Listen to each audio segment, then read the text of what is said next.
Setbacks are temporary, but comebacks, they are legendary.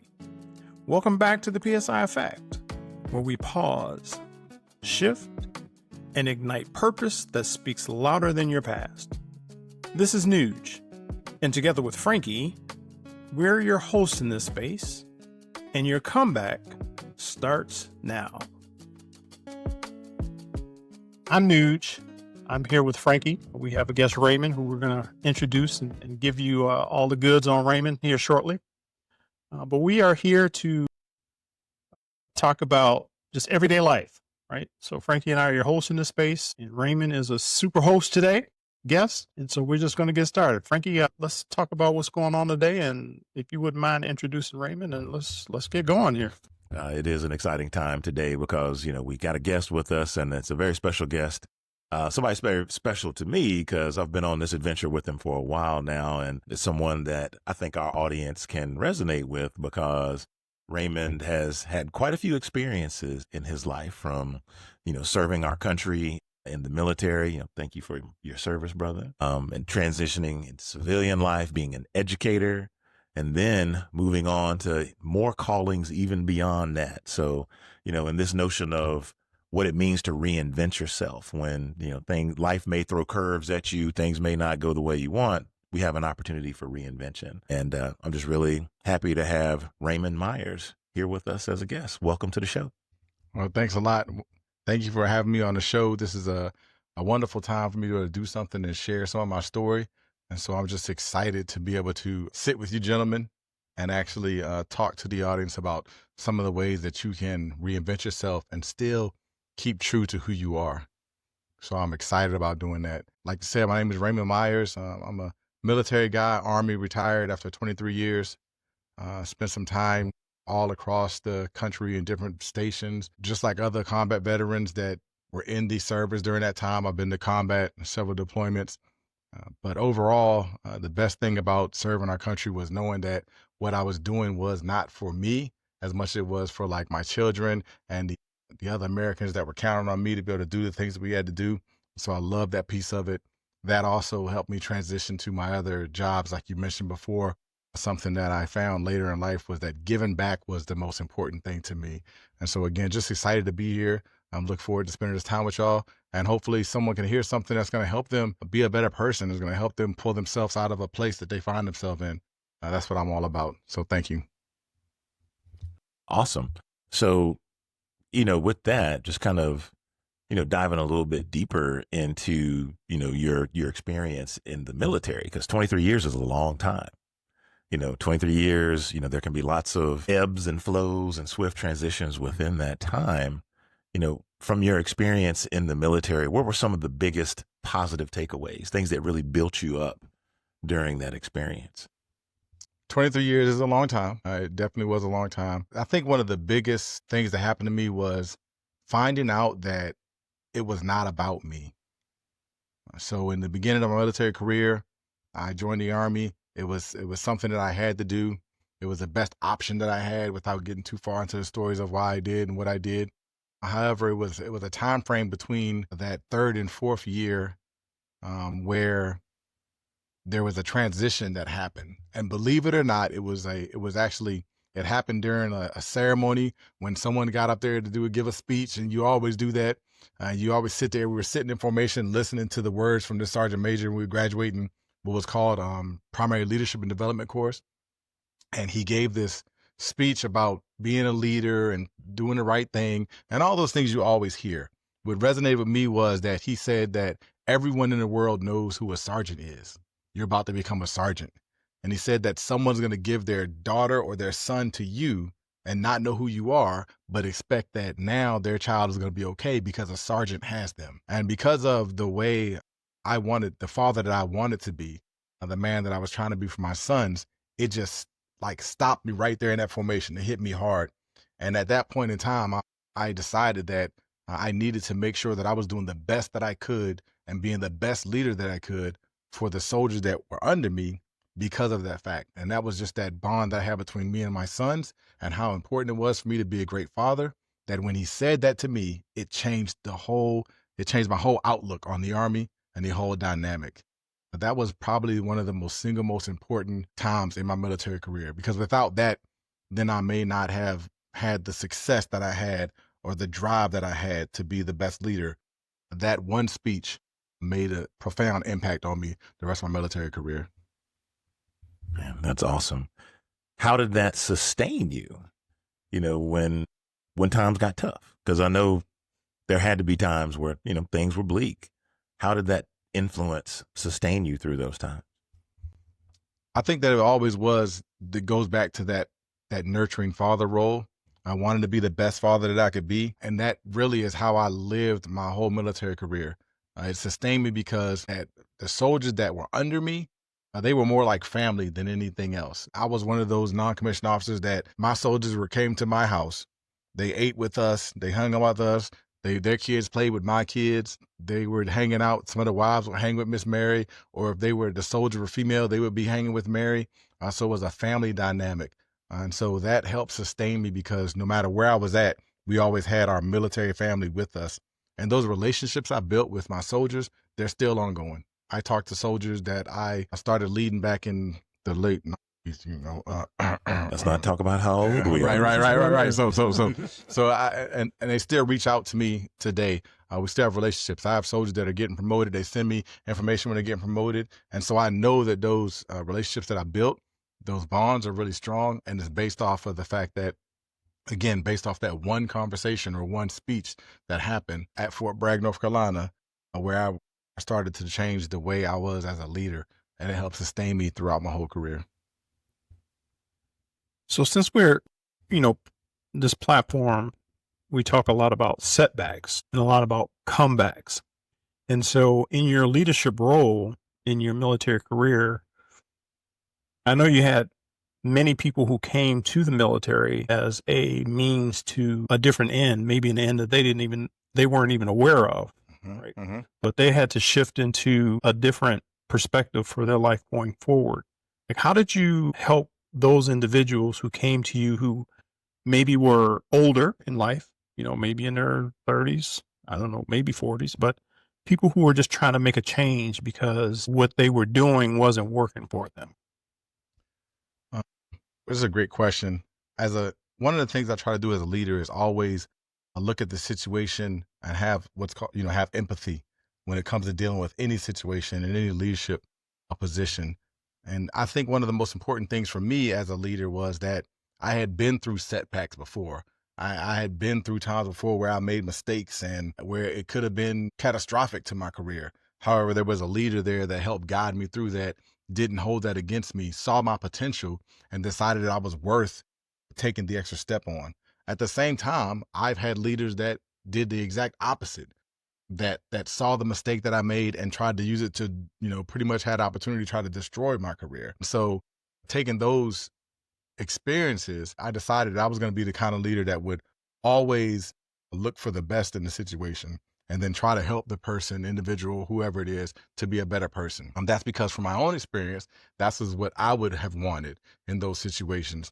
And so in those opportunities where someone would be coming in and trying to change, even if they had been in trouble before and had decided, well, you know what, I'm going to start doing the right thing. Then from that time on, I treated them as if they had been doing the right thing the whole time. Never let that expectation lower to what the standard was, and had them meet the standard and showed them how to go above the standard. I think that was the most important piece for me. I was trying to be the best, and trying to be the best leader I could be was having empathy and knowing that there's a quote, and I don't know it by heart, and I think it was Colin Powell said it, that when soldiers stop coming to you with their problems, then you stop being an effective leader. And I think that rings true, not only as a leader for soldiers, but also as in my education role, also in your ministry. When people aren't asking you for help or coming to you with questions, they don't look at you as a leader anymore. And so I always want to be the helpful person, someone to help somebody out, not to hold them down. Fantastic. So in keeping with that setback and comeback, we have you here. We want to dig into a little bit more about what you're about. So what triggered your decision to shift directions after military service? And did you know when you left military service that it would lead to ministry, or did that clarity come after you got out of the military? No, I had no idea. No idea. Like, I mean, like, I don't even mean like no idea. I mean like no idea. Like, there's no way. idea. Wasn't even a thought in my head that I would be anywhere in ministry. Raymond Myers thought I would walk into the church and burst into flames. So there was no idea that I would be a minister. As I was getting ready to leave the military, I've been moving around a lot after, always moved around a lot. But the last like 7 years, it seemed like that me and the family had moved several times for schools or for whatever reasons. It's like every 2 years we were moving. And so we left Hawaii, went from Hawaii to Texas, from Texas to Colorado, from Colorado to North Carolina, from North Carolina to California in like the span of 5 or 6 years, something crazy like that. Man. And so as we're moving around, and my middle son was in college, my youngest son was in the 7th grade, or somewhere around that last time, Mary and I had a discussion, and we talked about, she basically was like, I'm going back to North Carolina. You can stay in California. I love you, but me and Deshaun are going home. We're tired of moving, Me and Mary have always had that kind of relationship, it's always, she going to tell you what's on her mind, and you better listen. So, they did. They went back to North Carolina. There was some stability there, and, they were ready. She was ready to stop moving. She told me in that conversation, she told me, she was like, well, what are you doing anyway? Because there's no such thing as an E10, right? You're already an E9. Why are you doing this? And you really look at who you're doing this for, because a lot of times people will be in occupations or specialties, and I'm doing it for my family. I'm chasing this promotion for my family. The more I get promoted, the more money I make, I take care of my family. And so she was like, don't use that to hide behind anymore, because you're E9 already. What more are you going to get? So are you doing it for your family? Are you doing it for the soldiers? Or are you doing it for you? And that is something that, I used to help, as I was making a decision, it was time for me to retire or not. That, and then some of the policies that were at the time being changed to in the military, I made it hard for me to be able to stand in front of soldiers and tell them something that I didn't believe in. And so that was another piece that helped me make this decision for me to retire. And so with all of those things together, I decided to retire. What's interesting, I look back at it now, that I didn't think of that much before, was as I was getting ready to retire, people would always ask me, why are you retiring? You're young. What are you doing? You got potential. You're a sergeant major. You can make it to this level. You can do all these things. And everyone would ask me. And a lot of times there were roadblocks to my retirement because of the fact that, someone has to sign off on you leaving the military, believe it or not. You can't just decide I'm going to leave and you get to go. It has to go through a process. And at every command level, the commander or the command sergeant major stopped my paperwork and held it and said, I'm gonna let you think about it, or called me and told me no. And this went all the way up to the 2-star level. So the former 2-star, the 2-star general who was going to sign off on my retirement, I worked with him before at Fort Bragg when I was a young staff sergeant, and he literally sent me an email. So to get an email from a 2-star general was like, Ray, what are you doing? Why are you retiring? You're 23 years in, you're already where you need to be. You're a great leader. What are you doing? So all of those questions, I didn't know the answer to. Every time someone asked me, I wouldn't really know why. I was like, my family, these things, whatever. What I started saying was that God has something else for me to do. That was a shift in my life that had never happened before.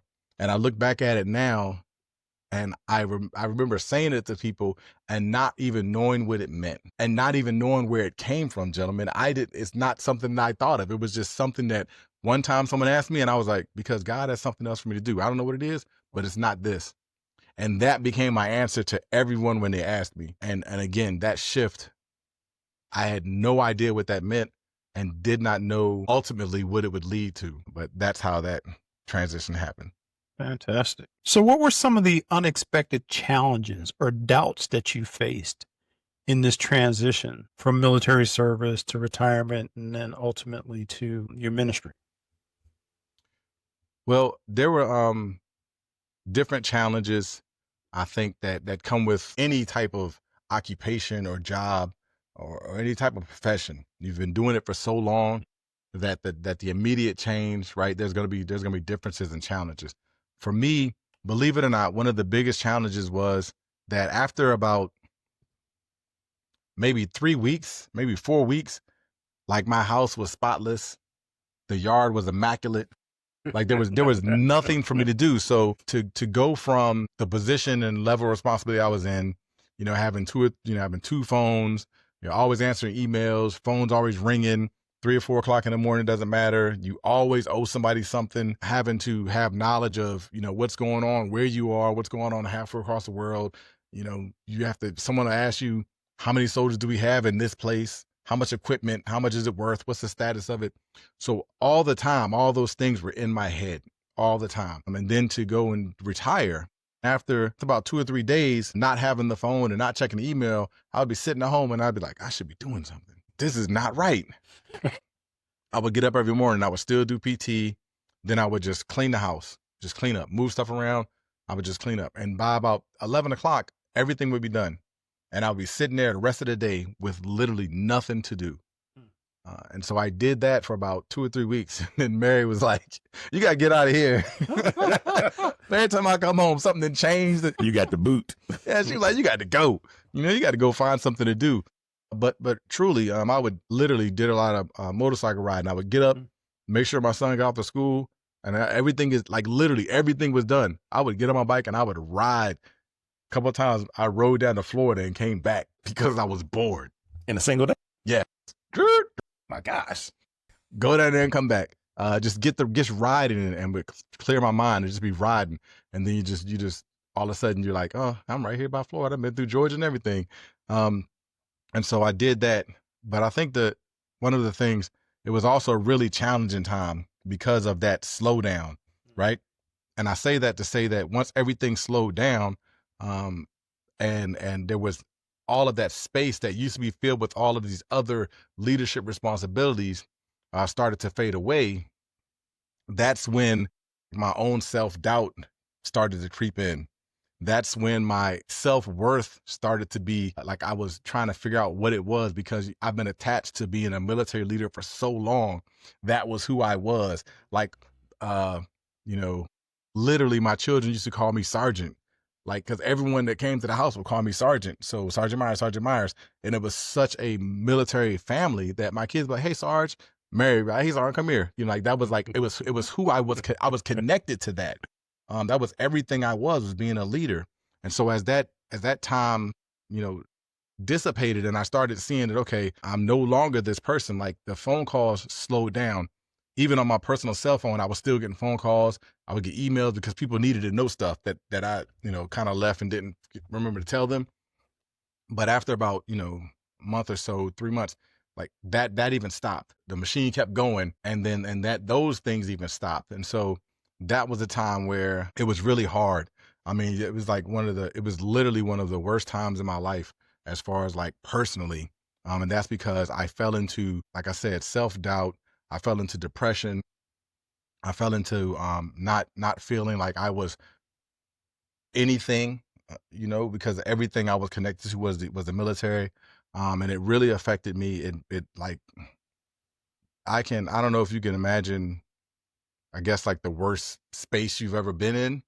Like that was a space I was in, maybe like 3 months after retirement, and so all those things, and then I suffer from PTSD. And so once everything cleared out, then the trauma had all the room it needed to take over. And so like all of my trauma like came back and like hit me at one time. Cause the only thing that was kind of blocking it was I was busy. I was working. I was taking care of people. And then once all that was gone, trauma was like, okay, thanks. Open the door and ran in. And it was everything from, childhood trauma, to military trauma, to deployment trauma, deaths and all those things that had been, put into boxes. Those boxes were all open because of the lack of anything holding them down. That's very interesting because, well, they say about 87% of adults who pivot careers after 40 say that they're happier, but yet most of them say they fear starting over was the biggest obstacle. And it sounds like for you, you weren't really afraid of starting over. You just didn't know what to do at the time. You have more time on your hands than what you were used to. And like you said, things were compartmentalized and you were able to control that because you had something filling your days, filling your hours. And so, your outlet, motorcycling, which is fantastic because I think people do need an outlet when they have that, anxiety and stress.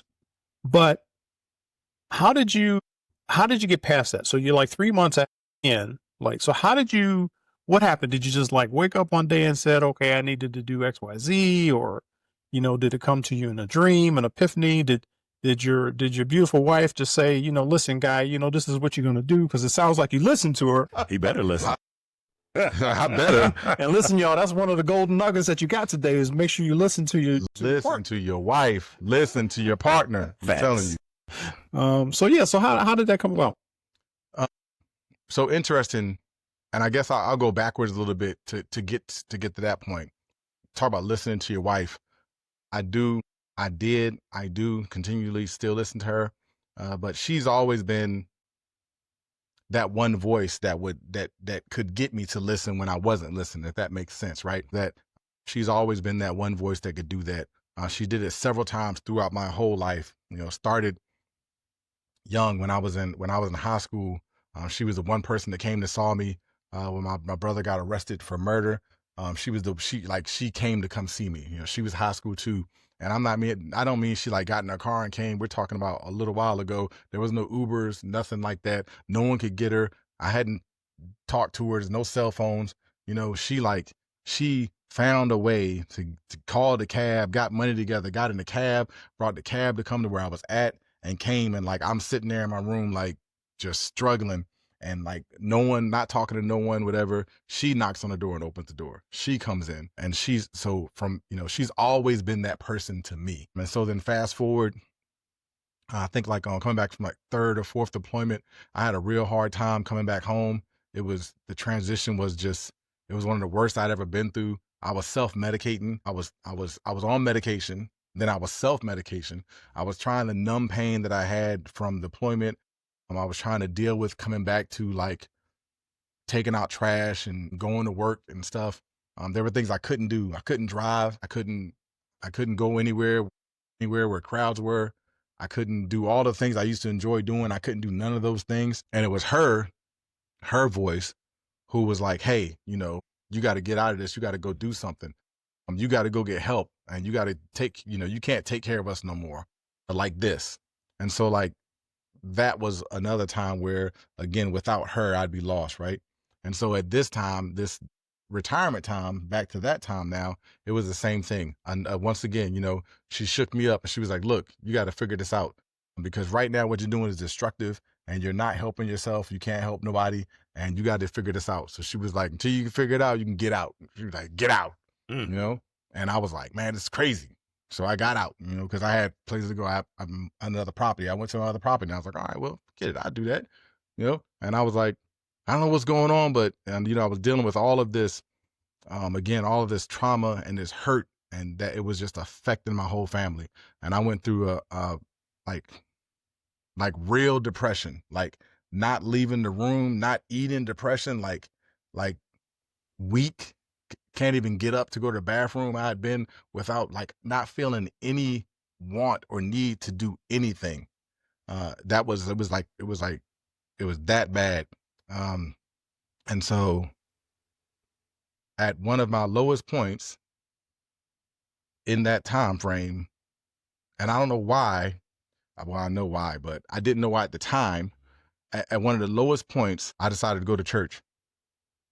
I got up, and I was like, I was still kind of estranged from the house, whatever. And I was like, I'm going to church. I went to this church that I'd been to years before. One of our friends, just a church I'd been to.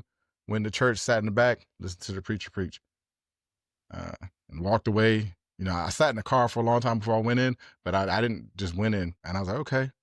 I heard the word. I came back to the house I was at, and I sat there and was just living life. Again, I have a job at the time. I was just still kind of just relaxing. And I started doing that regularly. I would just get up and I would go to church. I'd sit in the back, have my sunglasses on, probably because my eyes are closed or red, being honest. And I just listened to the word, and I did that every Sunday. Then the next thing I know, I went out and got a Bible, and I started reading the Bible, the study Bible, and spending time in that time by myself. And I started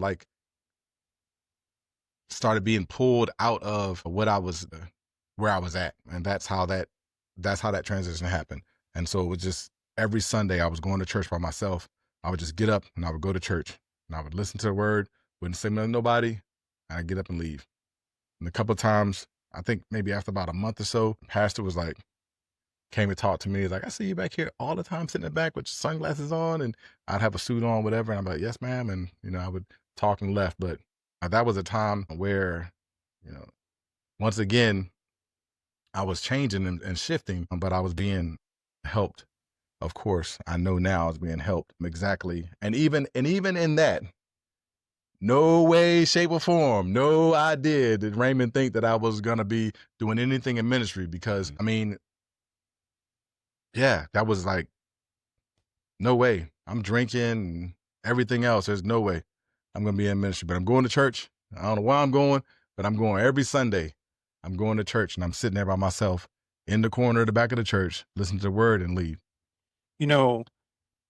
That makes me think we've had some previous episodes where we talk about, anxiety and stress and different things. And we talk to our audience about getting help. Your family, your friends, they have good intentions when they try to help you, but they may not be able to give you what you need.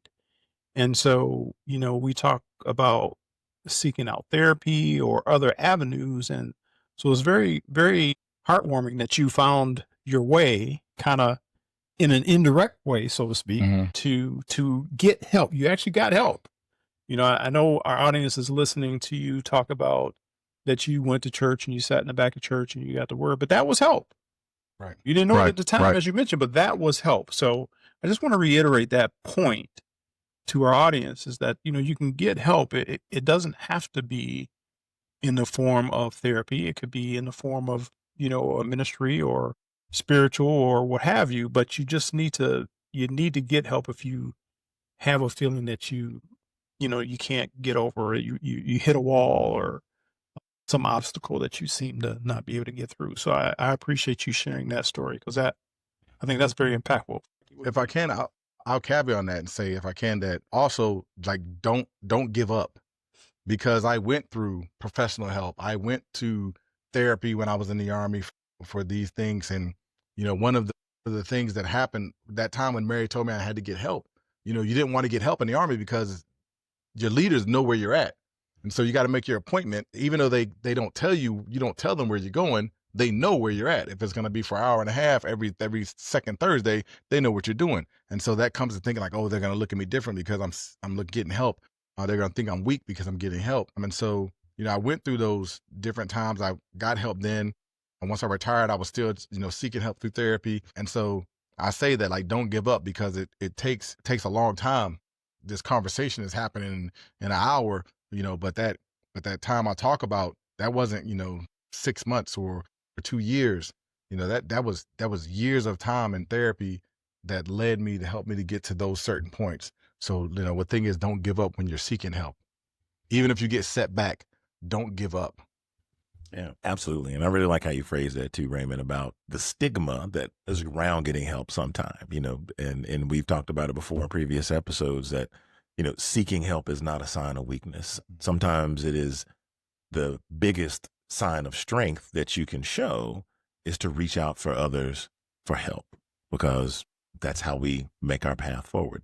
At some point, at some time, all of us are going to need some help one way or another. Absolutely. One way or another, we're going to need help. And I'm just touched by your story, because I know that we have folks in our audience that are going through some things. And so I think that there's, people who heard your story, and that they can relate. And so that's what it's all about for us being here. There's a quote that's attributed to C.S. Lewis, or they say it's attributed to C.S. Lewis, that you're never too old to set another goal or to dream a new dream. And I think that kind of hits home to a lot of what you're telling us, because you just kept pushing, right? You just kept, you just kept going. And, fortunately you had your wife on your side, and, you had God in your back pocket, even though early on you didn't know it, but you just kept pushing forward. And I think that's part of the key too, is, as you said, not to give up. So you're never too old. So now that you've gone through a lot of what you've gone through, how did you redefine your success? How would you redefine your success today? And what daily practices or mindsets helped you to just keep trucking on? I think that, believe it or not, my definition of success is similar to what it was before, because I still believe that the that my identity and my worth to this world, this small time space I'm going to have here, is how I'm going to be able to help other people, and how I'm going to be able to help those people by introducing them to our Lord and Savior Jesus Christ. That is now my full purpose, and as a byproduct of that, I get to be the best person that I can be. That's a byproduct of what I feel like my purpose is.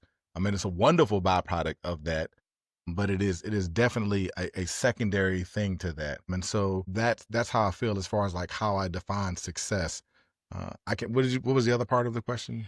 What daily practices or mindsets have you used or do you use to help you keep moving forward? Again, it's kind of similar shit like it was while I was serving in the military. I still get up 4:30 every morning, no matter what. I get up at 4:30.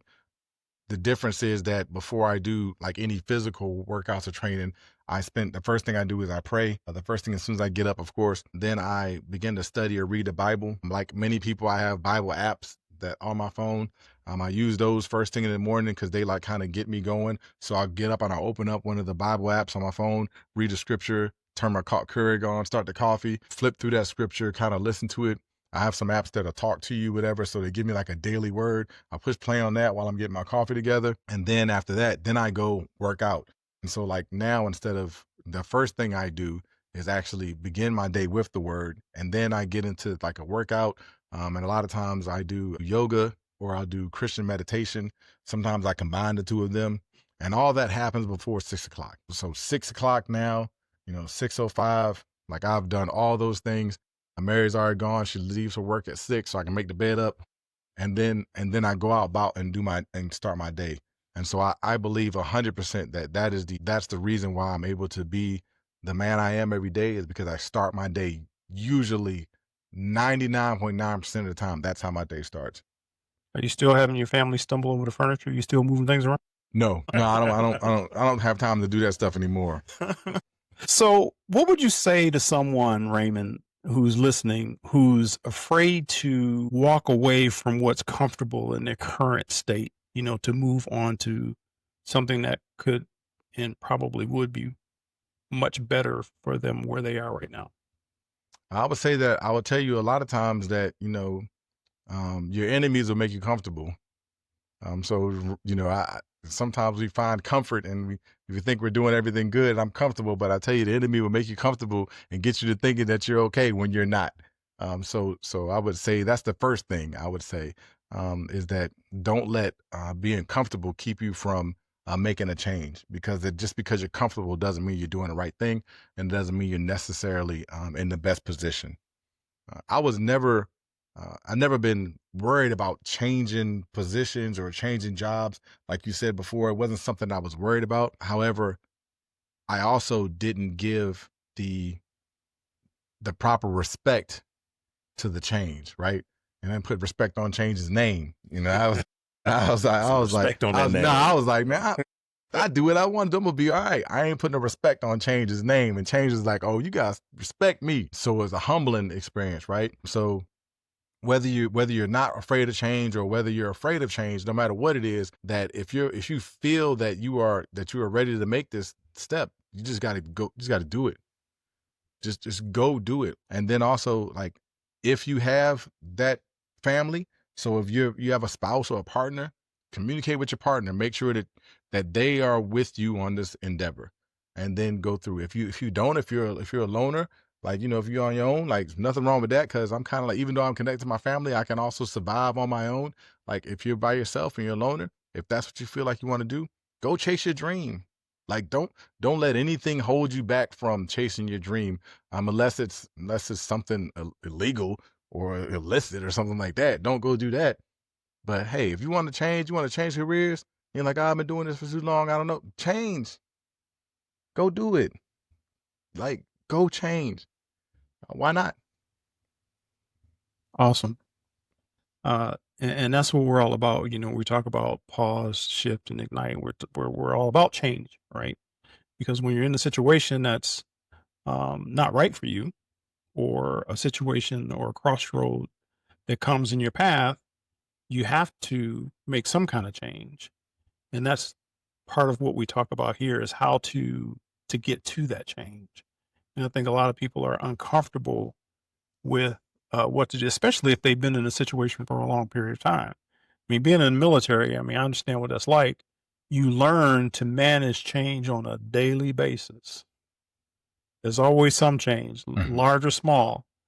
So you learn how to deal with that on a daily basis. And some folks are in, positions or stages in life where they haven't had a whole lot of change, and so it makes it really difficult for them. So, um, I'm glad that you shared that. You shared that with us, Frankie. What you got? Kind of Well, quiet over there. well, I'm What's just going taking on? it all in. Just hearing Raymond's story is inspiring, and just it inspires me with a lot of different questions to ask. One of the things that I'm really curious about is as you made transition, from military into being an educator. Yet, we really haven't talked much about you being an educator, and then into ministry. What are the things that you kind of picked up along the way in those experiences that influence how you are performing and how you're thriving in your current space? Thriving is such a great compliment. Thank you for that. You know what I'm saying? I need that. I needed to hear that. Sometimes even, everybody deals with, I think we're always our own worst critic. And so we're always like, well, me personally, I'm always looking for data or something to like say that I'm doing what I should be doing. Right. So just hearing that from this man makes me like, I'm gonna stick my chest out some. Stick my Sit chest up out straighter. some, sit up straight. I'm doing good things. No, but I feel like that the transition again, God prepared me and was preparing me my whole life, Frankie. Like you said it the perfect way. He was in my back pocket. I didn't even know that he was there.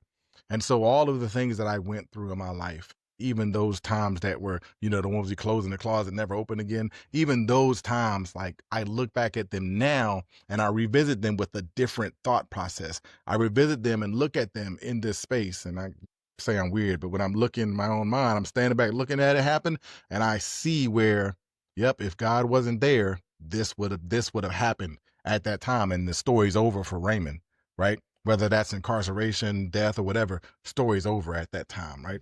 And so I look back at it that way. I mean, so all of those things have helped me just be a better leader. And I take the leadership piece from the military. I take the sound advice that I got from my wife. I take the experience of being a father. I took all of those things combined. I took them with me in education. I mean, again, I treat my students in high school the same way I treated my soldiers, the same way I treat my own children. I don't treat them any different. And so there's this open space in my classroom that kids know they can come to, that they get, the truth, they get candor, but they get empathy, and they also get understanding. And I also put them in a position where I hold them to a standard. So I don't allow, the students in my classroom to underperform. Even though it's hard for them sometimes, they appreciate that. And that's one of the things I take with me into the teaching role in education. And also I found that more so than I ever thought, that as a educator, that I would also be a mentor to other teachers. I never thought about the experience gap that I would find in the education system when it came to 25-year-old, 30-year-old teachers, and then their experiences of having children. And then my children, my youngest son is a junior in college. And so I've been through these experiences, and I use those experiences to also help my new peers as educators. And I find that to be just so fulfilling in my life to be able to know that I'm like helping someone, remembering when I was 27, I'm like, hey, let me tell you this right here, because maybe this is the best way to handle the situation, or to go this way and do that, and giving them somebody outside of their group of friends that they can look to and talk to and trust. And so I think those things help me be an educator. And then, of course, I think that God's plan has me exactly where he wanted me to be at this time. And all those experiences just help me be a better pastor, because again, that I look at the congregation, and I look at everyone that I see now, like regardless, everyone I see now, I look at them as a human being, of course, but I look at them as a brother or a sister in Christ.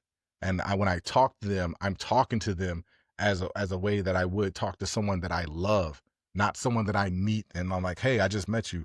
Like, I talk to you like, hey, I know you, I love you, I want you to be successful and happy. Like, how can I help you be a better person?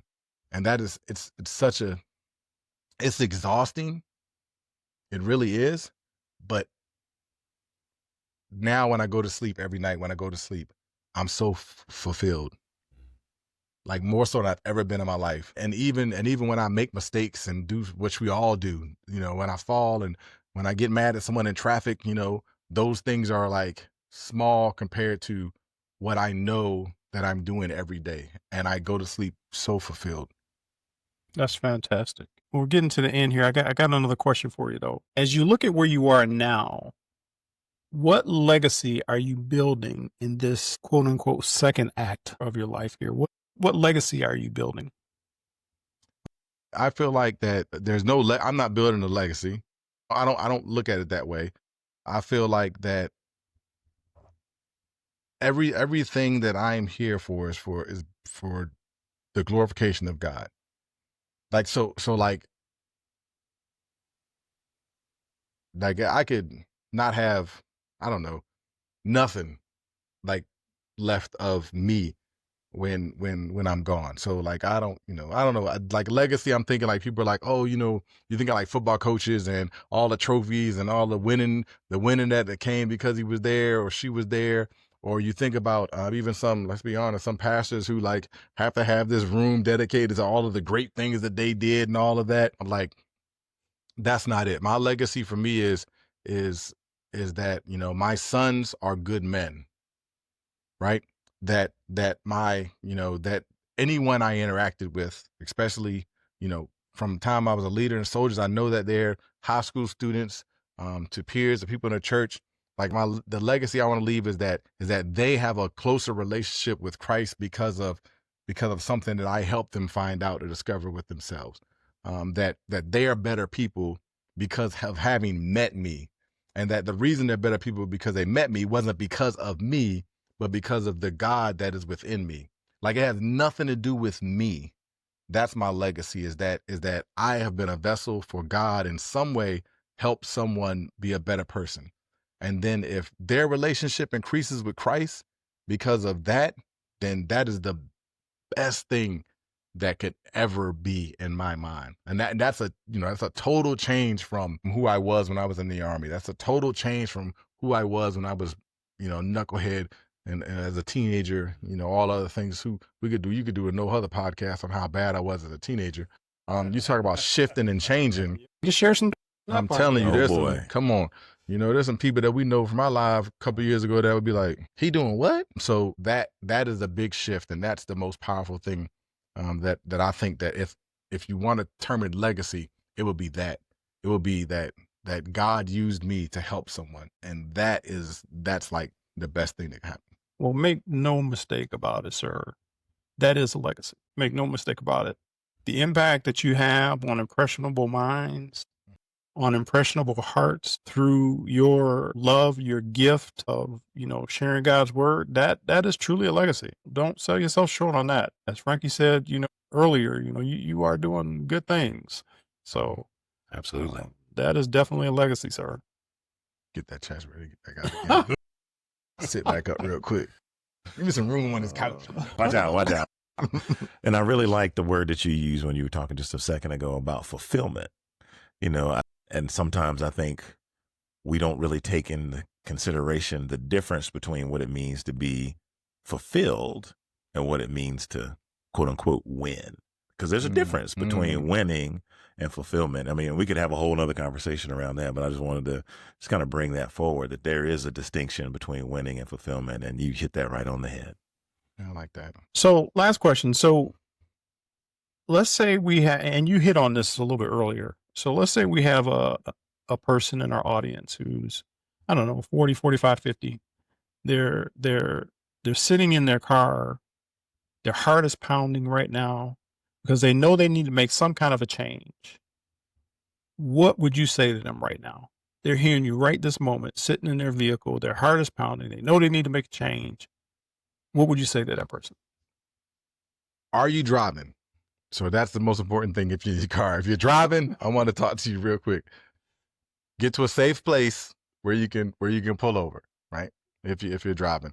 And you need to pray. The first step I would tell anyone to take, don't be like me, because I had to learn the hard way, the knucklehead way, right? If I would have started with prayer, story would have been a lot faster, right? So start with prayer. The first thing you need to do is pray. If these are the things that's going on with you and you're listening to this podcast, and you're like, you know what? Yeah, I can make a change. Well, stop what you're doing. Pray. You ask for guidance. You ask for God's wisdom, because you can only get it from God. You ask God to help you to be able to accomplish the things that he wants you to do. Because if you're feeling this way, then I believe personally that it's not you. It's that God is calling you to his purpose, whatever that is. That's why the heart's beating fast. That's why you feel uncomfortable or too comfortable where you are. That's why you're listening to this podcast and you're thinking, I need to make this change, but I'm kind of scared. Well, listen, this is God telling you not to be scared anymore. Stop and pray and ask for this guidance. And then once you do that earnestly and you pray, you should feel this kind of peace come over you with the decision that you're going to make. And then once you do that, then get after whatever it is. Then I turn on my army, right? I get done with the pastor and I turn the army on. Once we got done with that, now get after it. Because God has something for you. Look, he's not going to just give it to you on a silver platter. You got to go get it. And there's going to be all kind of people that are going to try to keep you from getting what it is that God wants you to have. Why? Because people just like that. Why? Because there's a real enemy out there and they don't want to see you successful, happy, and they want to keep as many people outside of heaven as they can. So you got to go get after it. After you pray on it, you get that peace, now go get it. Like, don't stop. Don't give up. Be tenacious when you're going after your goals. And you can still be tenacious. You can still be getting after your goals. You can still be going full speed ahead, all gas, no brakes. And you can still be a good man or woman. You can still be a great Christian. That doesn't mean you got to be nasty and disgusting when you're doing it. That just means you got to be about your business and about his business. And you can go after it full speed. And I'm telling you that, again, that fulfillment comes from that. So that would be my advice. Pray. Like I need a shirt that says this, right? Pray, eat, sleep, repeat. You know what I'm saying? That's what you do. Start with that prayer and then get after it. And then every day start with that prayer and then get after it every day. Get after it hard every day. And then you'll be fine. You know, you explain to our audience exactly what we're about. Pause. You said, stop that car. Right? Pause. You got something going on. Pause. Pray. Right? Shift. Make a shift in direction. And then get after it. Ignite. Exactly. Right? I know I did on purpose. You know what I'm saying? You know, oddly, hey, look. You can't be, you know what I'm saying, as good as I am and not be able to throw it in there. Nah, appreciate that. Thank God for that, because you caught on that. I didn't know I did that. You brought it full circle. I told you, you're doing good things, man. You're doing good things. It almost feels like we need that little disclaimer. This is not a paid actor paid for his comments for the PSI. Yes. Hey, y'all, don't let him fool you. I still ain't got a shirt. Let the record note, Raymond Myers will get a PSI Effect podcast shirt. Absolutely will. We appreciate that. Yes. So listen, we're at the end here. Raymond Myers, listen, brother, it's been a pleasure to spend this hour with you. I mean, you have shared some golden nuggets, and for those of you who are listening or watching, hopefully you have picked up on those nuggets. Replay this podcast. take some notes because there's a lot of information that was given to you to help you in this time of your need. So really appreciate you being here, brother. Frankie, always a pleasure. Always a pleasure. Always a indeed. pleasure. Right. Thank you, sir. So you don't need permission to become who you are, right? You don't need permission. You just need a moment of courage. And your second act doesn't start with a plan. It starts with a decision. You have to make a decision to move forward. And the rest is going to come. You do that pause, you do that shift, you do that ignite, it's going to come. In whatever form you deem that that's necessary. So just remember that setbacks are temporary. Those comebacks, they are indeed legendary. And until next time, rise on purpose. Thanks for joining us on this episode of the PSI Effect podcast. This show doesn't happen without you, and you can connect with us via Spotify, iHeartRadio, or wherever you get your podcasts. Visit our website at thisispsipod.com and find us on YouTube and social media at This Is PSI Pod. That's at This Is PSI Pod. Until next time, remember, be brave and rise on purpose.